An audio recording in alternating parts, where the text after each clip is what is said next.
and welcome to Wayfinding, our Bible study turn podcast.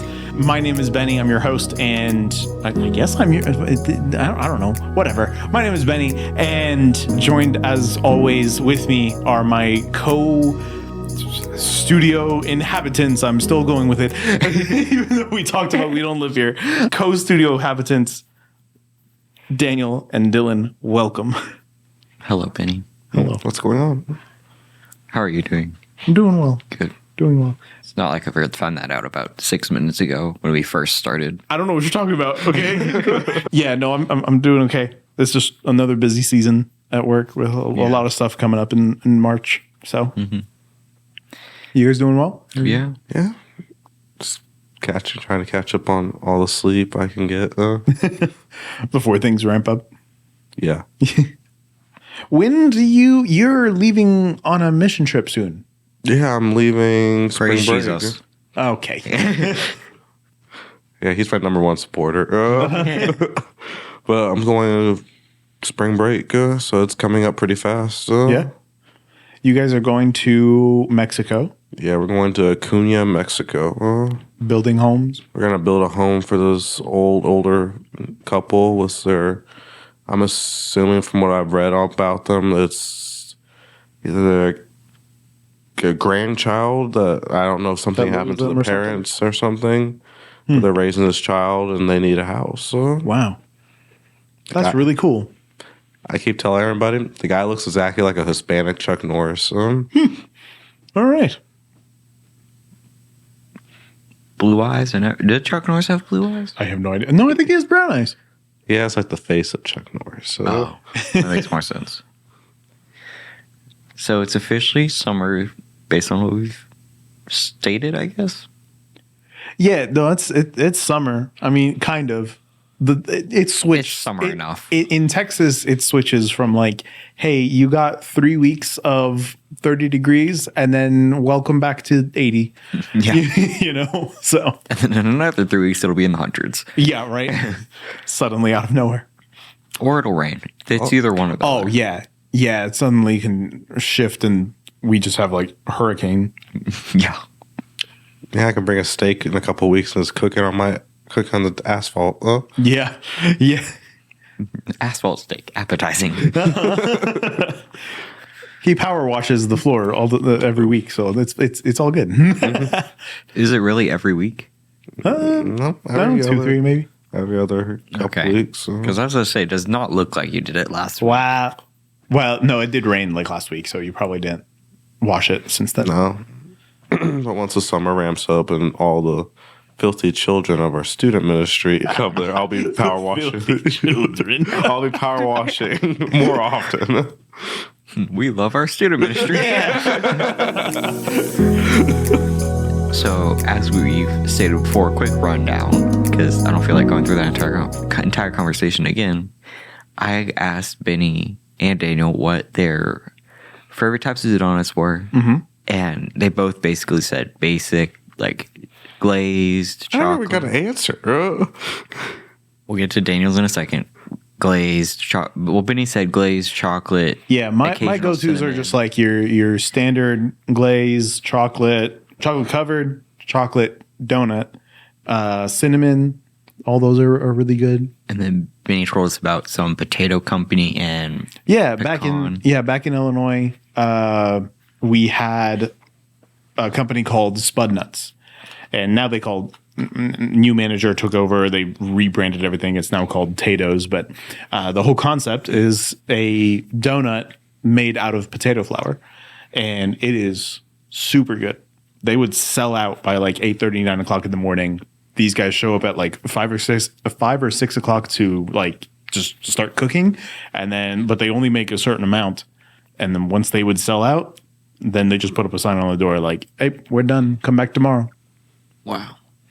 It's really good. Still really impressive. Just like it's not expected at all. Right? It's a super random business of Yeah. like, I'm gonna make donuts, but out of potatoes. And it's like super like it's a local favorite. And obviously they sell out every single morning. So they do well. Yeah. And it's just like a local small business doing really good, really I wonder good what business. the thought process was behind. I got potatoes, and I want a donut. Potato donut. Yeah. I mean, it probably did come like that of like, I really want a donut right now, but I don't have flour. I got potatoes. We've got a bag of potato flour. Like, yeah, let's see how this turns out. And suddenly it's like, this is the greatest. So, Daniel, what are your favorite types of donuts? I like a good plain old glazed donut. So, but I like the sourdough ones more than the original, I guess. Never had a sourdough donut. Where do you get sourdough donuts? I've got some bakeries. There's a bakery in Castroville. They have some of the best donuts you can ever eat. We should go. And I live over there. They have some of the best kolaches you'll ever eat too. There's a lot of like German. Is it German that's over there? Yeah, German. Like that town is just like very Germanic. Mm-hmm. It's like New Braunfels. Yeah. Both of those are like Germanic. I also like a really good just a donut hole. Mm-hmm. I know those are like different, a little bit different. The donut holes are really good. Yeah. That brings me to our next point and where I was going with this conversation. Okay, great. Do y'all prefer a donut hole or a donut? I got a good thing for this. I like donut holes, and I'm picking it up for going on like a trip or something. I can eat those It's bite easily. size. Easily. Yeah. If I'm sitting down and I have time to eat it, just sitting down to eat a nice donut is always really good. Yeah, I would have to agree because it's like it's based on the setting. If I'm just like I'm craving donut flavor, like I'm craving the taste of a donut, but I'm driving or whatever, then I will opt for donut holes because then it's a lot easier to eat those just on the go. But if I'm sitting down like somewhere or just chilling for a little while, whatever, then I would prefer having a full donut because then I can cherish the experience, I guess. I don't know. Benny, you don't really get donuts, do you? No, it's a special occasion when I do. See, I'm always going with the donut holes. Really? Yeah. I just like the That's it. lightness of them. We're going to Pekin so that we can have spud nuts. Road trip, Not even a road trip. We would definitely fly. air trip. Technically, with three of us, it's more financially like cost effective for us to drive. Really? Yeah, because it costs about $300 to drive up there, Oh. and it costs about $350, $400 per plane ticket. Oh, man. So Dylan, unless you get a plane license, then we could fly up there. Why would I have to be the one to get a plane license? I don't know. I don't know. You seem like the person that would. Would you want to be a pilot? Not really. No, I don't really even like a private traveling. one. No. I feel like you would like traveling if you had an airplane license. Oh, that's right. You don't go on vacations and such. Well, I do. I just don't enjoy it. Yeah. So would you enjoy going to If you Chicago? were in command, Not no? really. No. Still no. What is your disdain of vacation Great question. / travel? I don't know. You don't know. You just don't enjoy yourself. Yeah. That's basically it. It's just like I have to get home. Oh, I have to pack. I have to cram my packing into my schedule. I already have doing, like when I'm already doing stuff outside of packing and my own personal life. And then you go on vacation. Stuff is probably going to go wrong because you're in a different place and you can't go to locally anywhere. Or like you can't see you don't know what's going on over there before you get over there. Sure.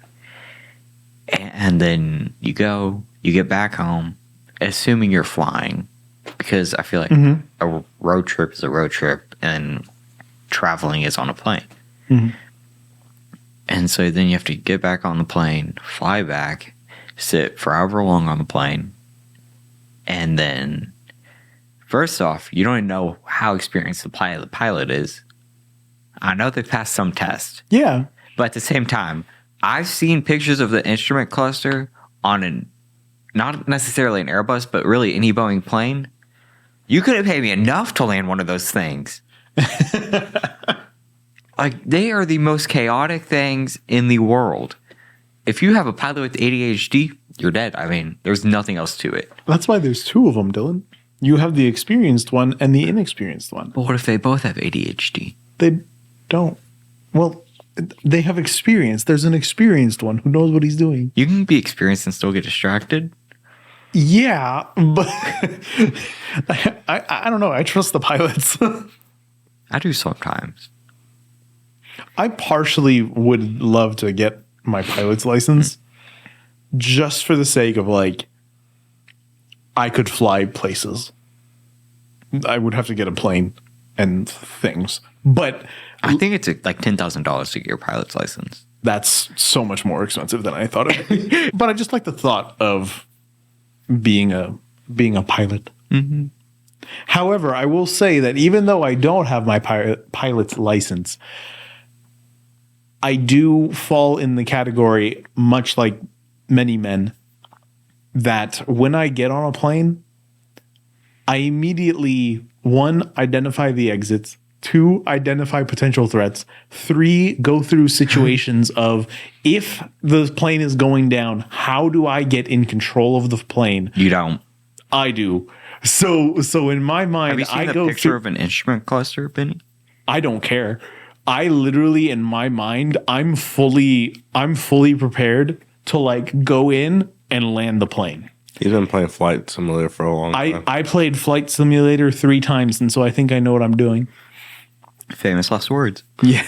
No, apparently this is a thing that like most men will all say like, hey, in case of emergency, do you think you could land a plane? And most men will say, yeah, probably. You can't tell me you know what everything is going on in that I don't picture. have to. Using another throttle. I just grab that. I grab the yoke, grab the stick, and just move the plane to closer to the ground, but not into the ground. And that's basically what landing the plane is. Benny, I think if it's in the plane, it has a purpose. And so you probably need to know what most of this stuff does.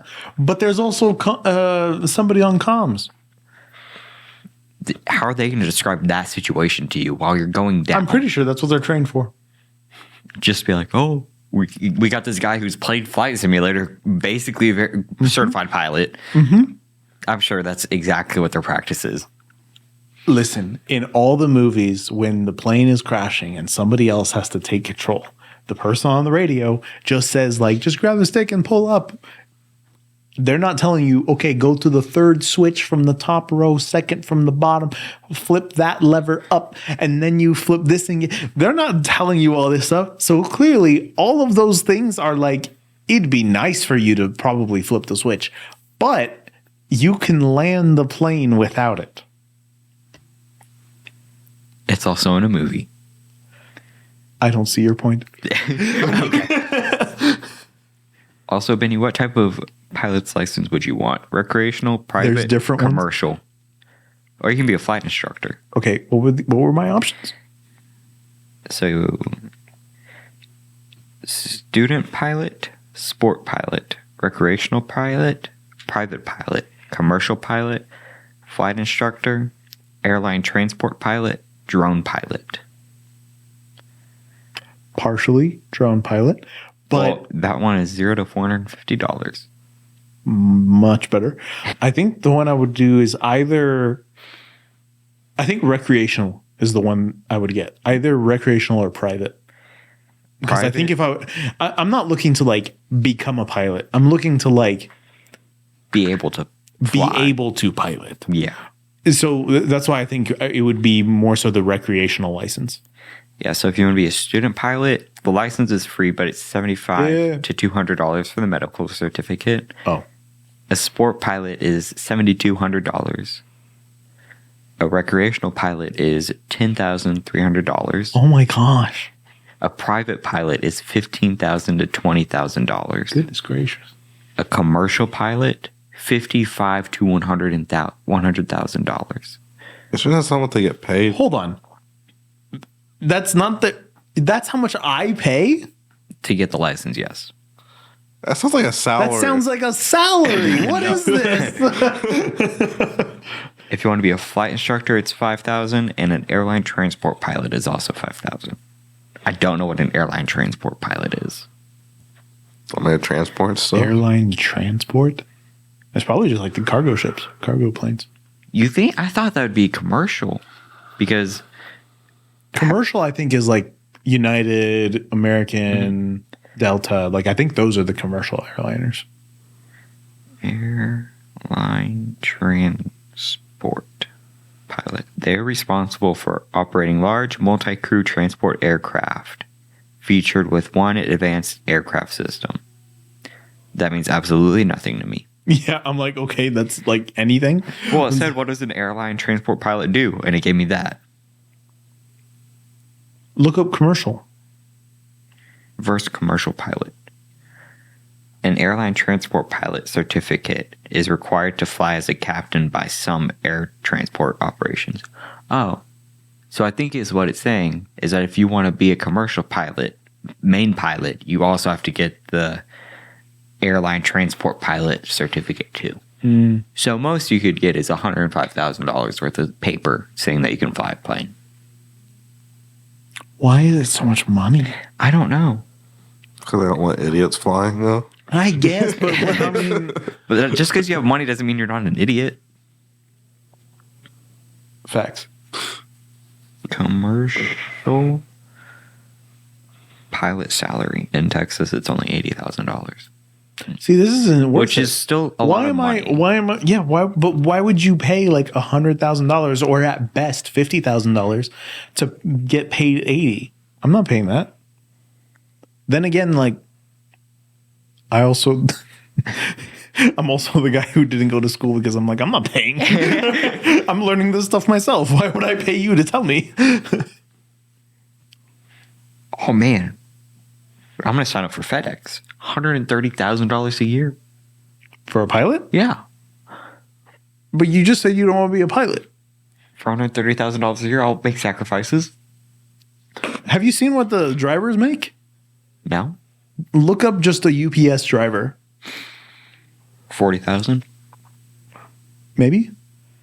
But I think I heard that it was more. 80. I heard like 70 to 80,000 for like UPS drivers. The top pay is at $44 an hour. $44 an hour. Mm-hmm. What does that come to? That. I don't know. It depends on how much you work. Well, I guess, yeah, but let's say you're full time. $45? 44? 44. 44. 40 hours a week times 52 weeks. $91,000 Oh. to be a driver. Well, that's just the Now top. that's before taxes and all that kind of Yeah. stuff, but Oh. yeah, anyway, the UPS drivers get paid like pretty well, but it's because what I hear is that their hours are just like crazy. Like you have to go really early.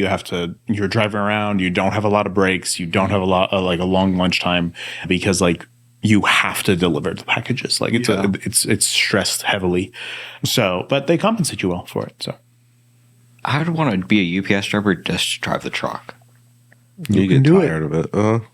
I feel like it'd be really fun. you can do it.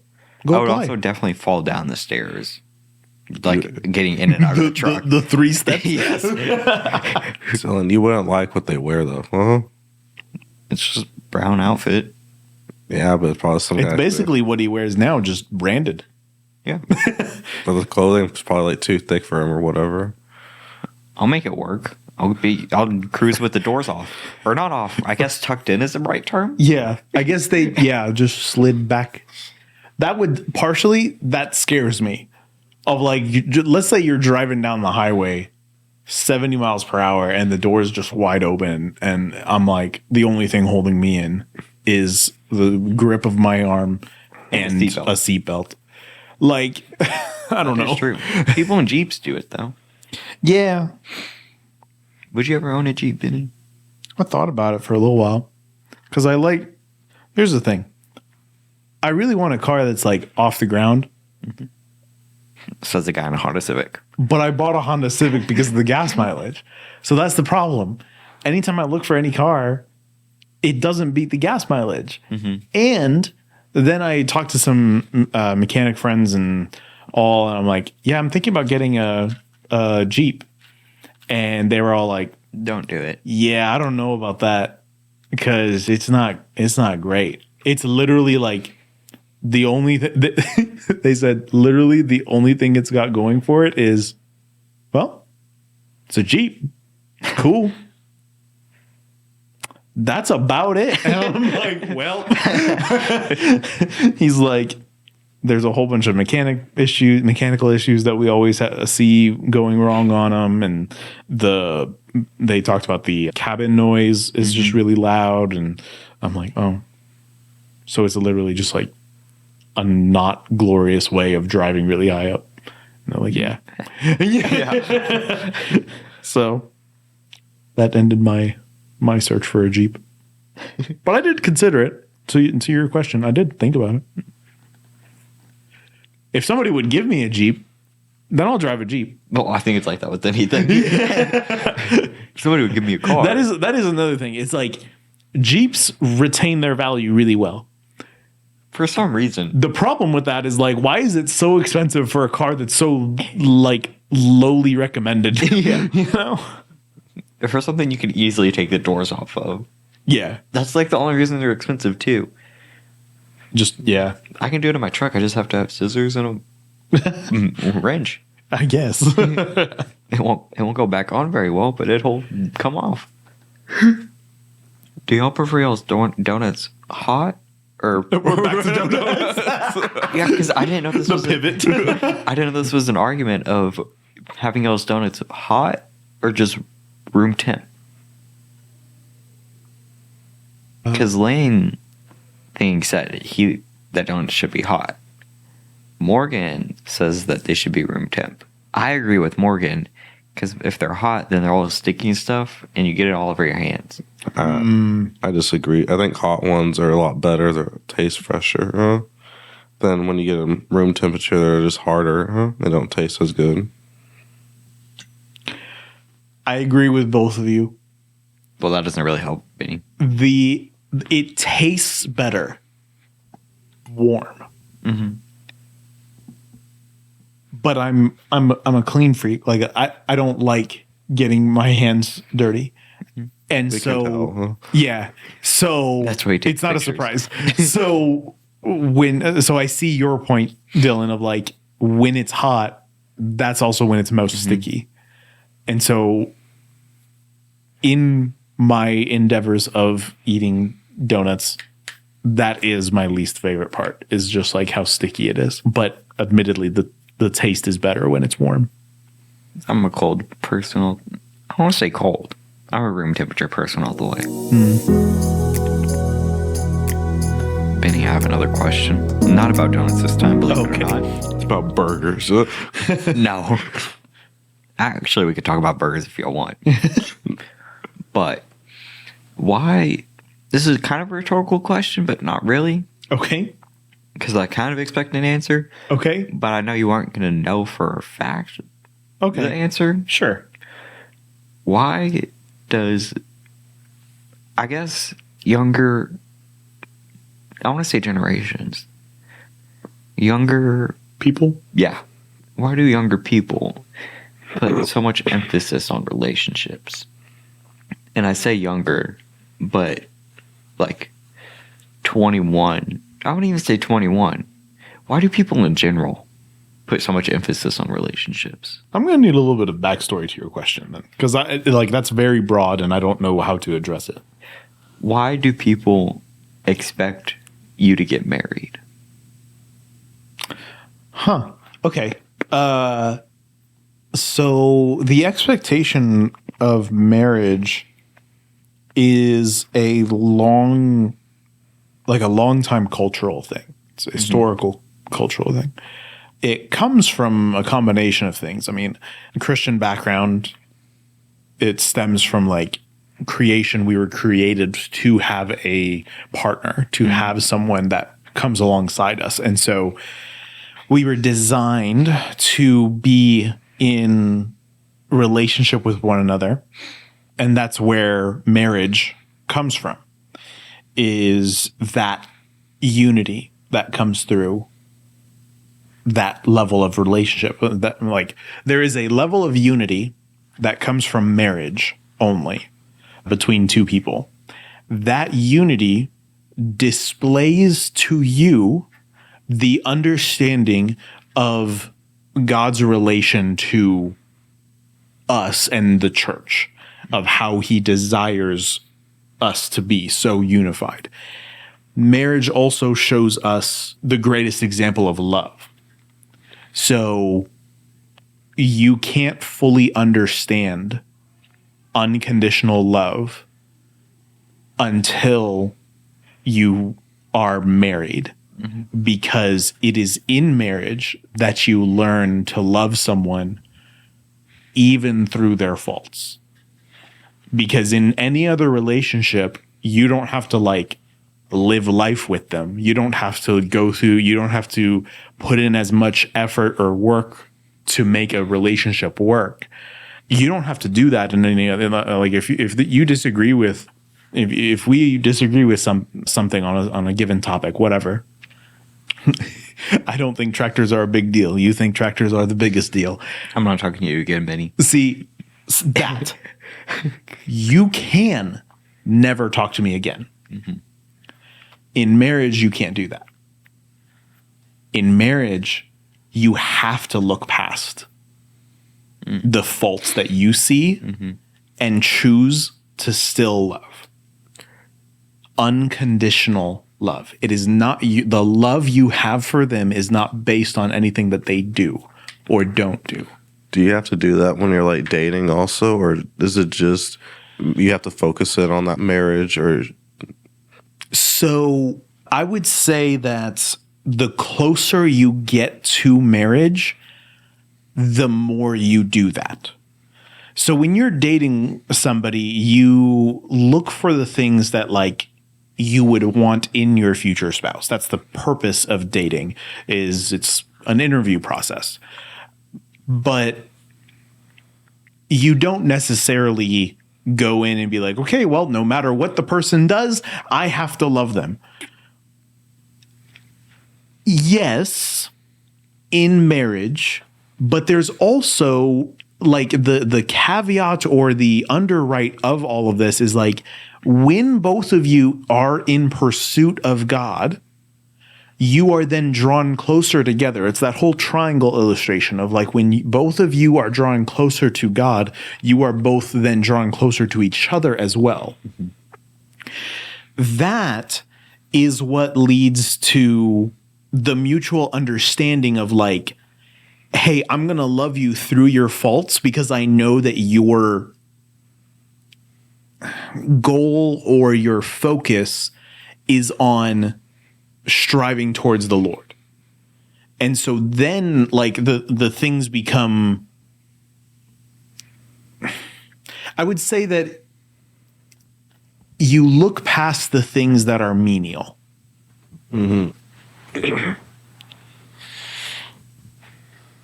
There are certain things that like in a dating relationship, you're not going to be at that point yet to which you look past everything and you're just with them. Because then you get to the extreme side of it is you chose to ask out a girl once and now you're stuck because some dude on a podcast said, I have to love them no matter what they say. And it's like, no. Don't take relationship advice from us. The purpose of dating is to get to know the person, is to see what they're like and pseudo interview them of like, is this person suitable to be my partner in life? If they're not, then like they're not. And then just then you break up and you cry for 3 hours and you go home. And or maybe not, I'm just saying. But if you, in the dating process, figure out that that person is not the one for you, then there's no harm in that. And that, like, you then have to have that honest conversation with that person that you were dating. Just be like, hey, I've gotten to know you enough and I've had a great time with you, but I don't see this going to marriage. And so it would not be respectful to you for me to continue leading you on. And so because I don't see it going that way, like, I think we should break up. I think we should stop pursuing this. And then it could be a mutual understanding, or maybe one person has to work through it or whatever. But you owe them that respect of, like, coming to them saying, I don't see this as going to marriage.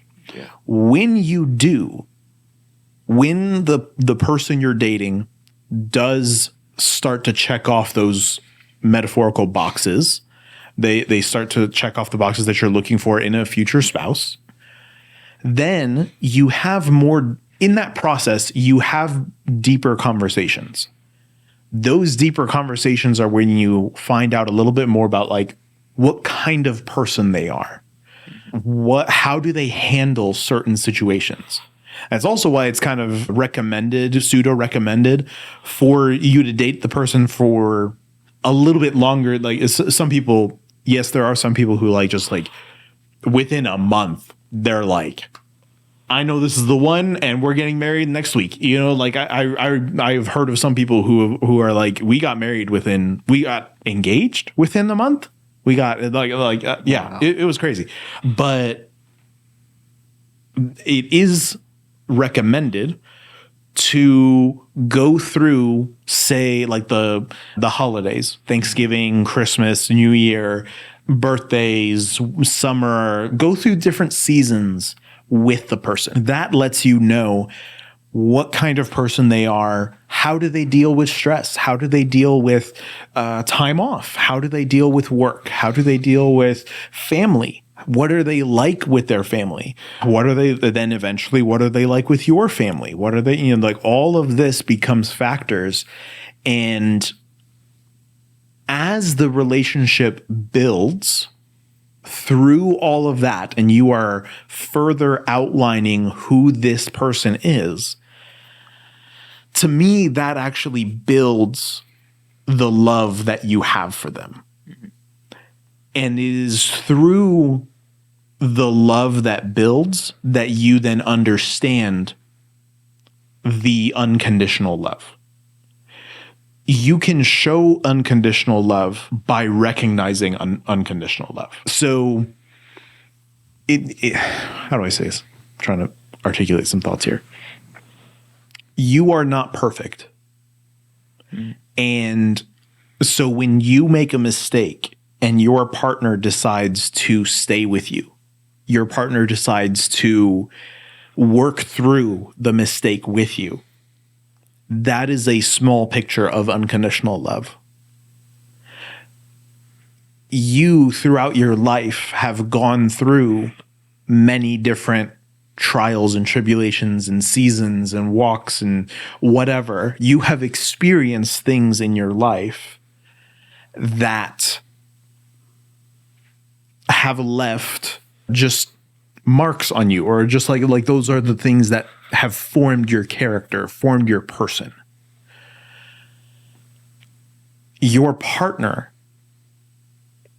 has to be one that accepts who that person is. Not to say that they're not willing to, like, they don't want you to, like, work on it, like, just to move forward from some things or whatever. Like, you can work together with them, but your partner is one that is willing to accept you where you are, love you where you are, and then move forward together with you. And the reason for that is because that is what Jesus has done for us. Mm-hmm. We go through our lives and we experience different things. We go through different things and they leave marks on us. They change, they affect our character. They affect our personality. They become who we are. those things are the sins that we have walked through. Jesus looks at us, and even with the marks that have been left from previous sin, he looks at us and he still sees the beautiful creation that he made in the very beginning. And so he looks at us, he chooses to love us. Mm-hmm. He loves us unconditionally, even when we have sinned against him, when we have betrayed him, when we have gone against him, when we have had all these experiences that have torn us apart. Jesus looks at us and he accepts us and loves us, and then helps us to move forward. Marriage is where you get to see that. The dating, engaged, married relationship, like that whole process, is just the refinement of getting to that person who is willing to walk through life with you. Mm-hmm.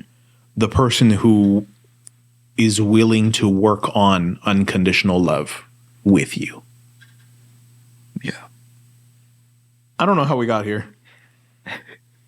I just asked why is there so much emphasis on... Yeah, marriage. Yeah, it's not good for man to be alone. So Christian background stems from that, from creation, God creating us to have a partner, to go through life together. It gives us a picture of him, gives us a picture of his love. And so for much of history that is tied to Judeo-Christian values, that's where it stems from. Is just a push to like, hey, God has created us to be in unity with each other. Yeah. Outside of Christian beliefs, it was even used as a partnership, not bartering, peacemaking type thing. Like that's where you get like the arranged marriages. That's where you get like the whatever partnerships of like two clans coming together. And it's like, okay, we'll send like such and such daughter to go marry such and such son, because it brings our tribes together, our clans together. And then that way you have like alliances, you have formations. Well, you have alliances formed together to strengthen your people, you know?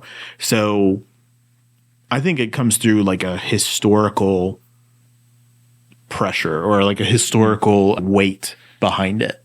Yeah. But for us, it's the Judeo-Christian like value on unity and love that is demonstrated for us. We can talk about burgers if y'all want, or we can read John 12. I think we're good to go to John 12. Okay. We can save burgers till next week or something. Perfect. I feel like John exclusively writes long chapters. Yeah. And I know he didn't actually write chapters, but all right. We'll just go piece by piece here. Verses 1 through 11. I'll start us off and then you guys can read from the other sections. So John chapter 12, verses 1 through 11. 6 days before the Passover celebration began, Jesus arrived in Bethany, the home of Lazarus, the man he had raised from the dead. A dinner was prepared in Jesus' honor. Martha served, and Lazarus was amongst those who ate with him. Then Mary took a 12-ounce jar of expensive perfume made from essence of nard, and she anointed Jesus' feet with it, wiping his feet with her hair. The house was filled with the fragrance. But Judas Iscariot, the disciple who would soon betray him, said, "That perfume was worth a year's wages. It should have been sold and the money given to the poor." Not that he cared for the poor, he was a thief, and since he was in charge of the disciples' money, he often stole some for himself. Jesus replied, "Leave her alone. She did this in preparation for my burial. You will always have the poor among you, but you will not always have me." When all the people heard of Jesus' arrival, they flocked to see him, and also to see Lazarus, the man Jesus had raised from the dead. Then the leading priests decided to kill Lazarus too, For it was because of him that many of the people had deserted them, and believed in Jesus. What a harsh life. I mean, your boy just got brought back. He just got respawned. And now they're like, you know what? We're going to kill you too. He goes, I just got here again. Here we go again. Yeah. Let's chop his head off and see if he comes back again. So, what stands out to you guys in this story? I like how Lazarus, or Jesus, went to Bethany where Lazarus was raised. Mm-hmm. And just to be like, oh, told you so. Just like really rub it in their face. Be like, yeah, y'all said I couldn't do it. Well, I don't think he's bragging, but he's wanting to If I was celebrate Jesus, with them. I would. Which is probably why I'm not Jesus. Yeah. But yeah, he's there to celebrate with them, you know? I'm just like thinking back then, like a lot of these people are probably friends with Lazarus. Mm-hmm. They went to his funeral, whatever they had back then. You know, they're mourning. Then And then suddenly they're having a dinner party, and then Lazarus is there again. Oh, yeah, Didn't we just bury you like a few days ago? He's like, yeah, that was me. I was there. can you pass the chicken pot pie? I heard what you said about me. Imagine. Daniel, I had to break it to you, but I don't think they had chicken pot pie back then. Okay, I wasn't trying. Especially in that area of the world. Pass me the fish, then. I'm sorry. There you Dylan. go. That's why. Geographically accurate. We only make geographically accurate jokes here, obviously. Because we're smart enough to think like that. Yeah. What else stands out to you about this story? I don't know. I never read it where it said. I guess that's just something new that popped out to me. Yeah. Yeah. That's another detail that like is newer to me as well, of Judas actually having the role of treasurer, accountant, whatever you want to call it. Like he was the one in charge of the money for the disciples as they traveled. He like took care to make sure they had all of those things covered. And I did not know this until actually The Chosen, because The Chosen introduces all of the disciples and they put Judas in charge of the money. I thought that was just funny. I thought it was like a character thing that they're like weaving in because like, oh, he's the one who sells Jesus for 30 silver pieces. Like, oh, it's clever. No, it's actually written there that like, no, actually Judas was in charge of the money. Like that's what he did, you know? They're not just like making up stuff. They're actually just referencing the Bible. Shocker.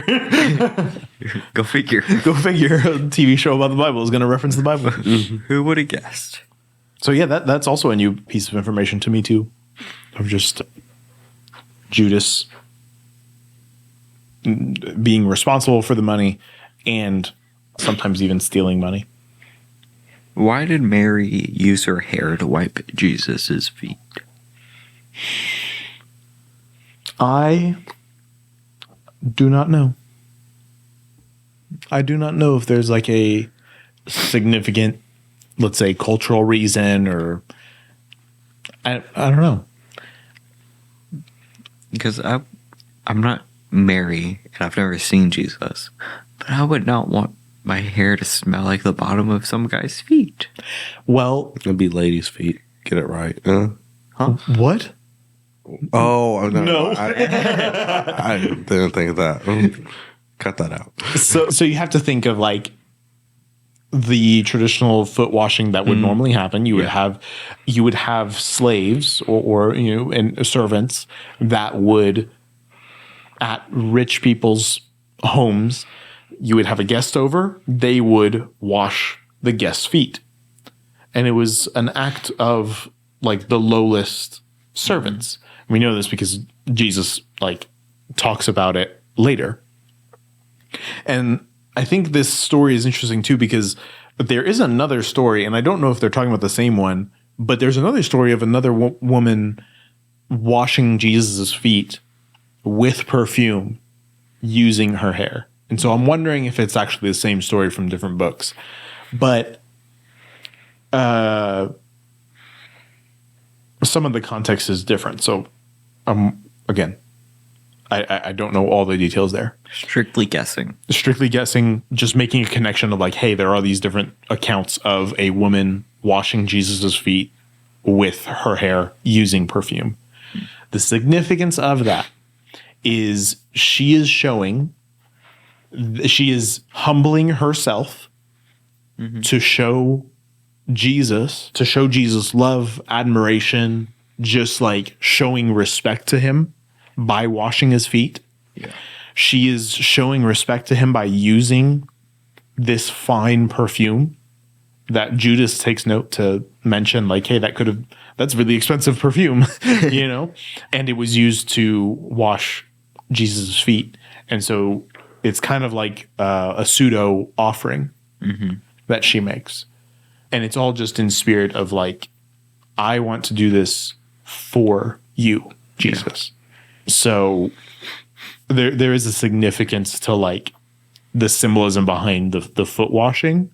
I don't know if there's a significance behind like her using her hair. I'm not too sure. Because most of the time they used rags, right?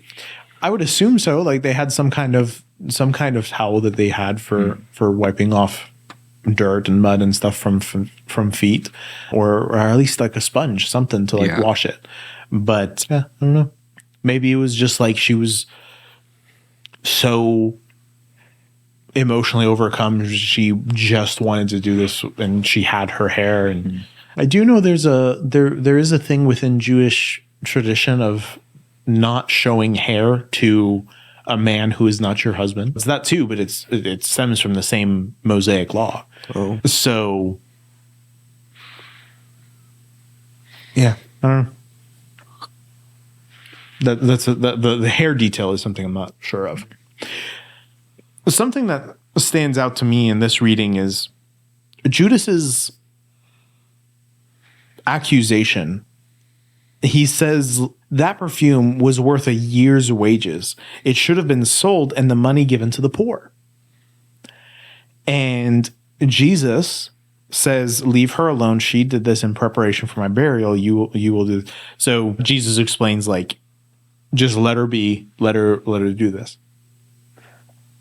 And for whatever reason, what came to mind was how often do we hear the accusation come, even from Christians, of why would you spend the money this way?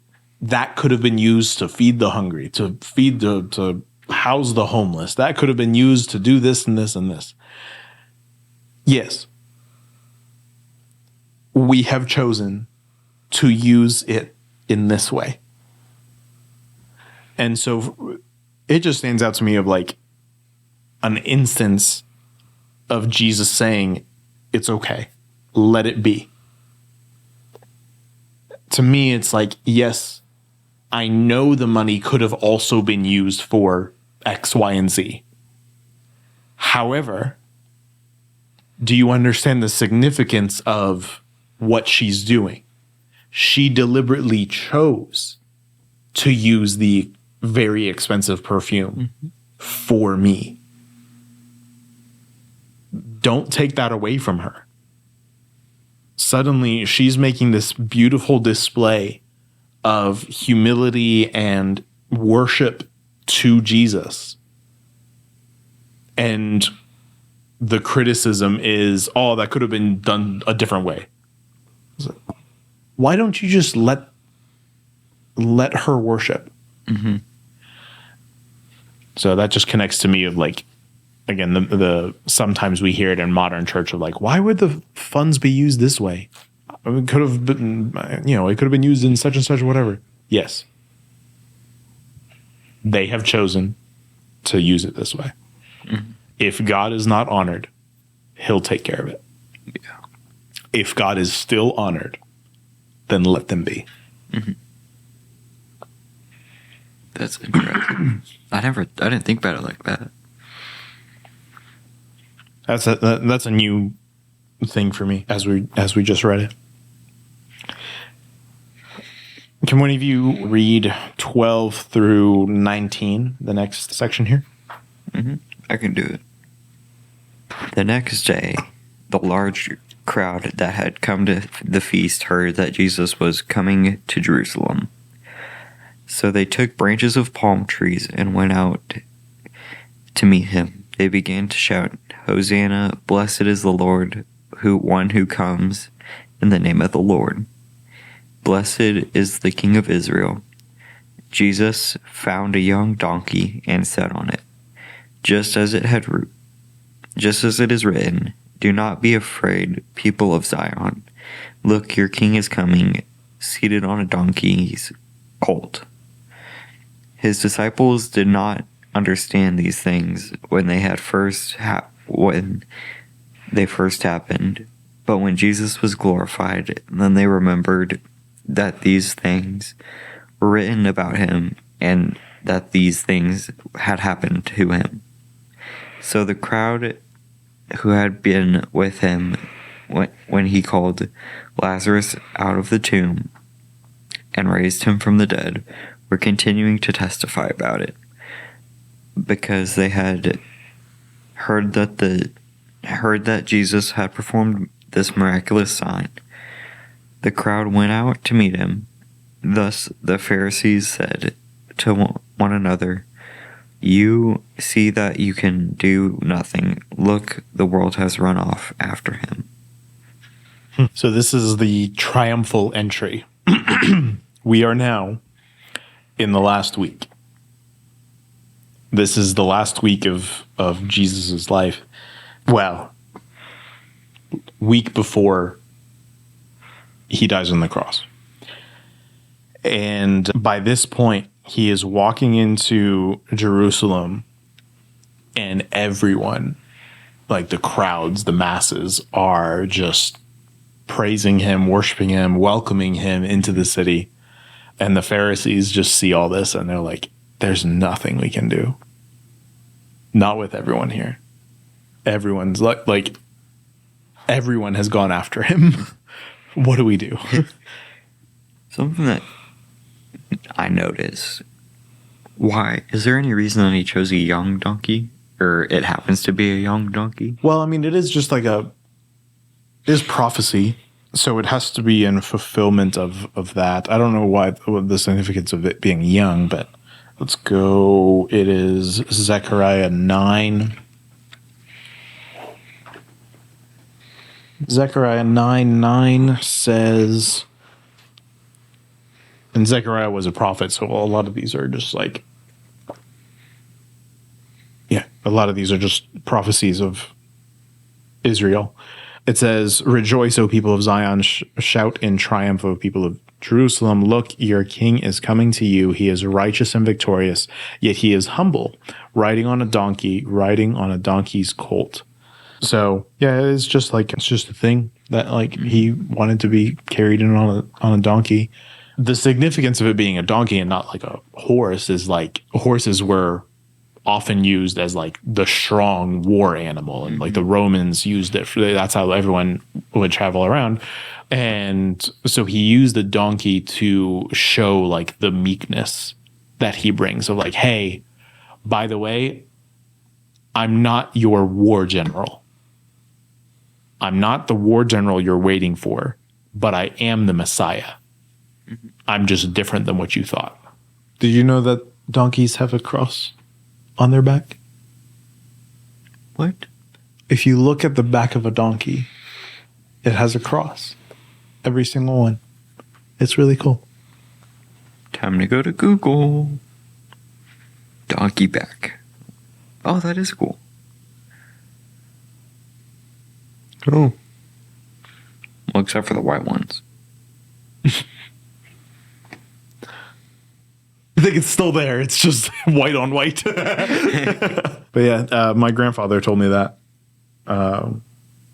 He's like, it's that mark is there because of the significance of the cross, of just like Jesus. And so it's just like a little tiny reminder of like what he's done, how he came, how he came to us. You That's know? cool. So I wonder if the donkey from Shrek had it. Huh? he does. He does? How do you know? Have you paid that much attention to the movie, Ben? No, I just know donkeys. I don't even know donkeys. I'm just trusting in the fact that the donkey was animated properly. Are you not looking it up? Oh, okay. Well, I saw you typing, so I just assumed you were looking it up. Donkey back.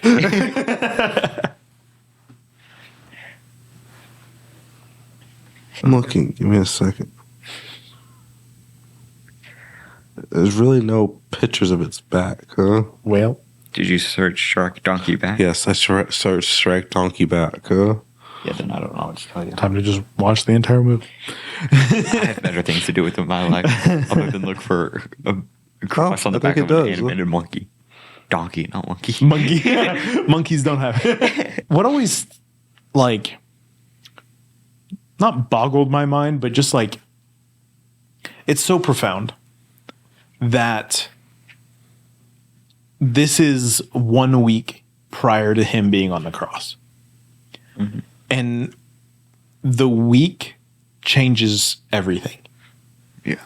He enters Jerusalem being paraded in with people like laying down palm trees, palm leaves, so that he has like a great walkway. Like people are like singing these songs about him. They're praising him. Like he enters with this grand entrance, grand parade.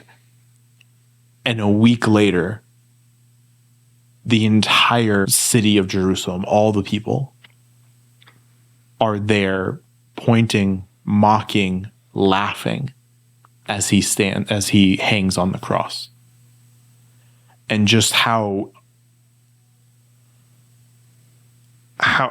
big of a difference that is just profound. Mm-hmm.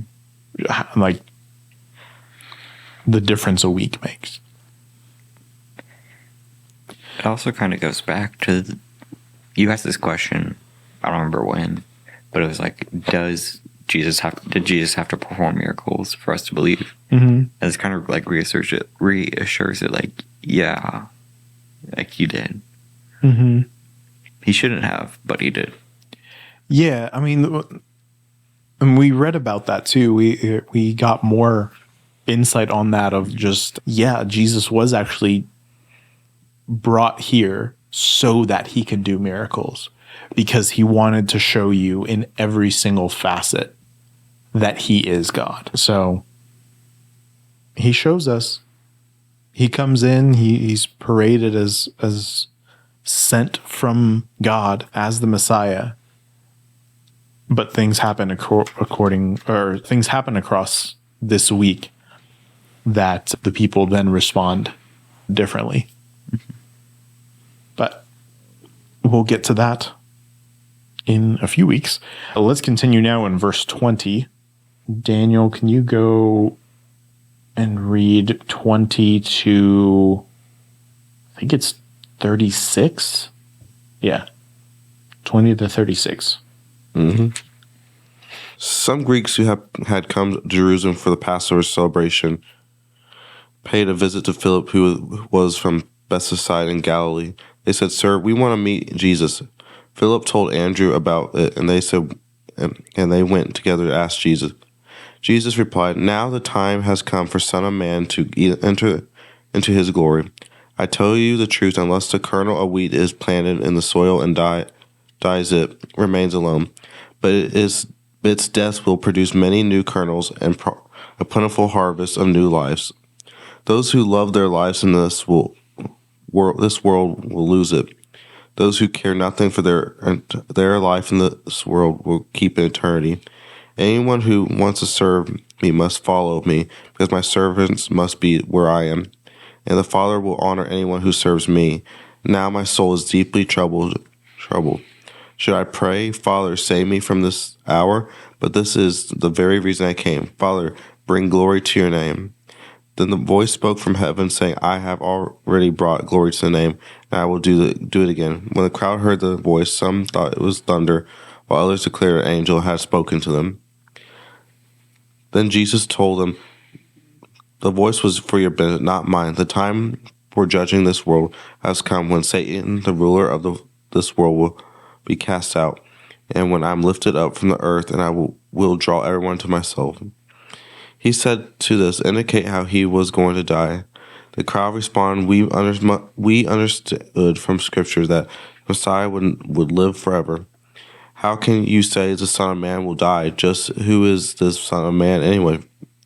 Jesus replied, "My light will shine for you just a little longer. Walk in the light while you can, so the darkness will not overtake you. Those who walk in the darkness cannot see where they are going. Put your trust in the light while there is still time. Then you will become children of the light." After saying these things, Jesus went away and was hidden from them. What an interesting interaction that Jesus has with the people. They want to see some Greeks come to Jerusalem. They want to see Jesus. They have this conversation, and Jesus outlines how it is time for him to die. It is like it's coming to that point. And so he uses the illustration of like a wheat planted, and he's like, unless a kernel of wheat is planted in this soil and dies, it remains alone, but its death will produce many new kernels, a plentiful harvest of new lives. He's explaining how the harvest, nothing can happen unless the first wheat dies. And he's trying to explain to the people, it is only, he has to die. It is only through his death that there can be a harvest of those who can be redeemed. Or that is, we can only have redemption through his death. Nobody else can die in our place. It has to be a perfect man. Perfect man. And so Jesus has to do this. And you even see him make a remark about that. "Now my soul is deeply troubled. Should I pray, Father, save me from this hour? But this is the very reason that I came. Father, bring glory to your name." And it kind of shows you the individuality that Jesus has of he is separate from the Father. Mm-hmm. And he's sitting here and he's like, do I ask to not have to go through this? Do I dare say, like, should I pray, Father, save me from this? But this is actually exactly why I'm here. It's discussed amongst theologians and believers often of like, could Jesus have saved himself? And it's like, well, yeah, he's Jesus. But why would he? Dying on the cross was the reason he came. He had to fulfill all of the prophecies that were foretold. He had to be here. He was the only one who could pay the price. And so, as he says, he's like, should I pray that I should be saved from this? This is the very reason that I came. Father, bring glory to your name. He's like, I'm distraught over should I be in this or should I not, but I know it's why I'm here. So may you, Father, get all the glory.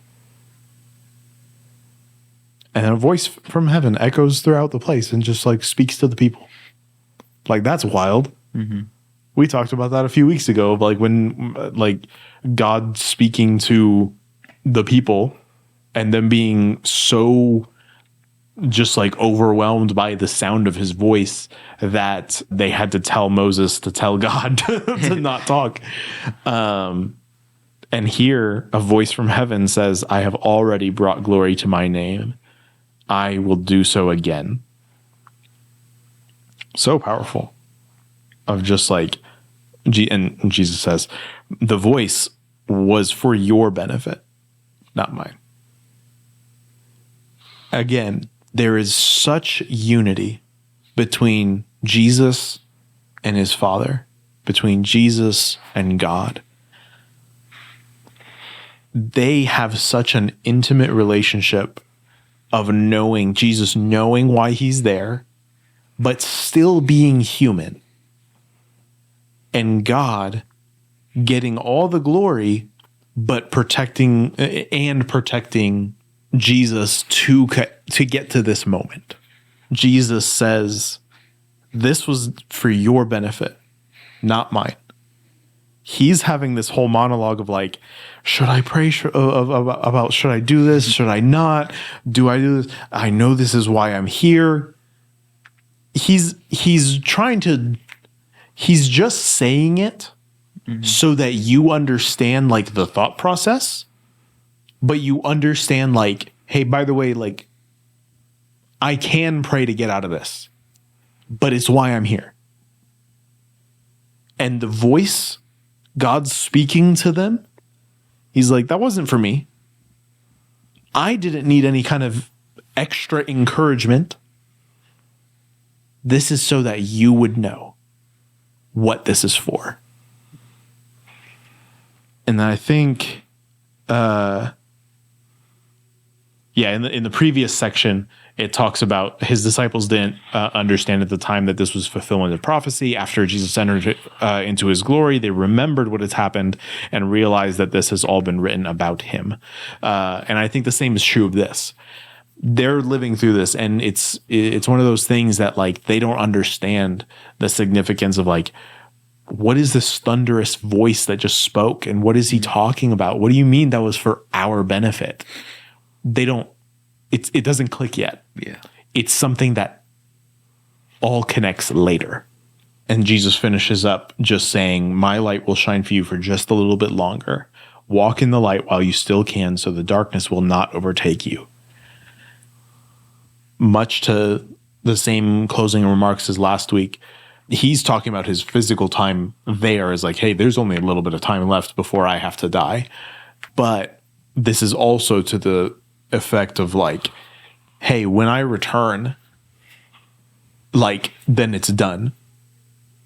Then like darkness is here, and like the light will not be present, and you can only see the way through the light. And he's trying to paint this picture of like, hey, by the way, this offer won't be here forever. Eventually it will come to darkness.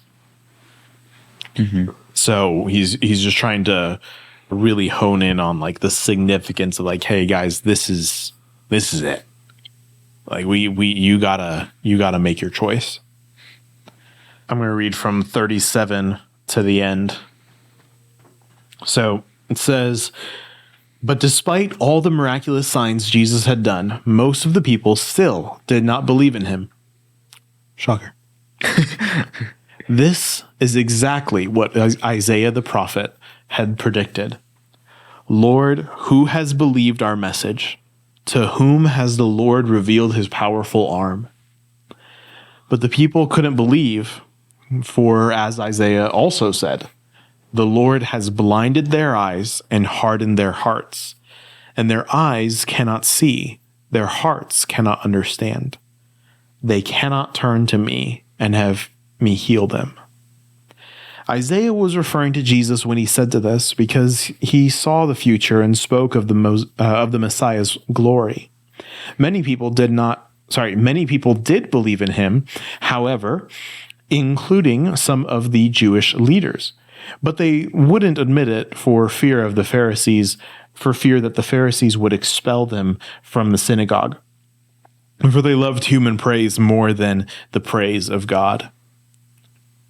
This section, real quick, is such an aside from John. Mm-hmm. This is like John has been just writing story by story, and he's telling you exactly what's happening, and then here he's like, okay, quick note from the author, and he's like, guys, we didn't get it. Isaiah talked about it. Isaiah mentions it here. And so it's like, you see the connection. Mm-hmm. John has drawn the connection after everything. When he's writing this, he's like, we didn't understand but it's all here. And so he's writing it here so that on your read through, you would already connect it. He's trying to save you the step. He's like, Don't be like us. yeah, don't be like us. He's like, guys, some people believed, some people didn't. Many people did believe in him, even the Jewish leaders, but they didn't want to. This whole thing is like not in the story. This is like spoken outside of it. Verse 44. Jesus shouted to the crowds, "If you trust me, you are trusting not only me, but also God who sent me. For when you see me, you are seeing the one who sent me. I have come as a light to shine in this dark world, so that all who put their trust in me will no longer remain in the dark. I will not judge those who hear me, but don't obey me. For I have come to save the world and not judge it. But all who reject me and my message will be judged on the day of judgment by the truth that I have spoken. I don't speak on my own authority. The Father who sent me has commanded me what to say and how to say it. And I know his commands lead to eternal life. So I say whatever the Father tells me to say." So this is the final, just once again going off of what he was saying earlier. He's like, I am the light of the world. That recurring theme from the very beginning of John of I am the light of the world. Mm-hmm. I am here. And there is coming a time at which the light is gone, in which you will be in darkness. And it's just this picture of like, hey, you will be separated. There will be a time that this is done. I will not judge those who hear me, but don't obey. I have come to save the world, not judge it. But all who reject me and my message will be judged on the day of judgment. So he's like, hey, if you believe in me, there is no judgment for you. If you believe in me, like that's it. Like I'm rescuing you. Mm-hmm. I'm doing this so that I can rescue everyone. But if you don't believe in me, you will still be a victim to that judgment. You will still have to go through that judgment. And Jesus finishes with just saying, I don't say anything out of my own authority. It is the Father who has sent me. Everything I'm saying, he says, the Father who sent me commanded me what to say and how to say it. It's also a great point to like, why is Jesus just like speaking in all these parables? Why is he talking about like bread and water and eating? And like, why does he say that we have to eat his blood and eat his flesh and drink his blood? Like, what is all this? He is conveying it exactly the way the Father has intended. He had to speak it in this way so that things could fall into place for him to pay the price for us. I know his commands lead to eternal life, so I say whatever the Father tells me to say. Incredible. Yeah. Anything else stand out to you before we close out here? No. Any other verse or anything like that? Not really. No? Well, next week we continue on into chapter 13. Things are ramping up. I mean, we're here. This is the last week. This is the last week of Jesus' life. So we're going to go through some things here that are crucial to like the Christian faith. It's going to be awesome. So Daniel, Dillon, thank you for joining me as always. Of course. To all of our listeners, I appreciate you guys tuning in. As always, the only thing we ask of you is to leave a review or to fill out the little Q&A thing at the bottom where it's just letting us know what you thought of the episode or if you have any topics that you want us to hit on. We appreciate you guys tuning in every single week. And we look forward to seeing you next week. So until then. Adios. See you.